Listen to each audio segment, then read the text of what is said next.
Welcome back, everybody. In this question, we're given two functions. F of x is negative 3x squared minus 5, and g of x is the square root of x plus 14 minus 3. And we have to determine each of these three expressions here. So starting with part A, what's f of 5 going to be?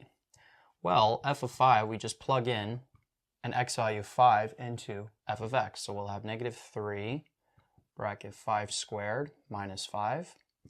And then you want to do the exponent first, right? BEDMAS. So 5 squared is 25 minus 5. This is negative 75 minus 5, which gives us negative 80. So f of 5 is negative 80. So that's the answer to part A. Then we got g of 2 minus 2 times f of 5. Well, f of 5, we've already figured out here in part A. We know it's negative 80, so that's nice. What's g of 2? Well, g of 2 is root 2 plus 14 minus 3. 2 plus 14 is 16. Square root of that is 4. So we'll have 4 minus 3, which is negative 1. That's what g of 2 is. So now g of 2 is negative 1. So g of 2 minus 2 times f of 5 would be what? Negative 1, which is g of 2, minus 2 times f of 5, which is negative 80. This would be negative 1. Negative 2 times negative 80 gives us positive 160, which gives us negative 1 plus 160 gives us positive 159. So that's the answer to part B.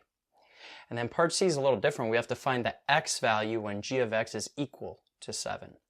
So notice that this is not the same as g of 7. If it was, we would just plug in 7 for the x value.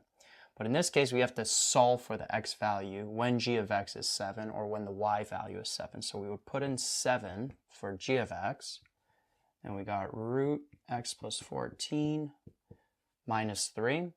So in this case, we bring the 3 over. 7 plus 3 gives us 10. We got root x plus 14. And then to get rid of this square root, we got to square both sides. So 10 squared is 100. That would be x plus 14.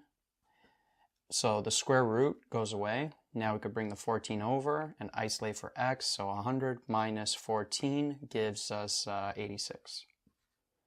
So x is equal to 86 for part C. And you can test this too. So you could plug in 86 for x, and then you'd have 86 plus 14, which gives us 100. Square root of 100 is 10. 10 minus 3 gives us 7, which is what we were looking for.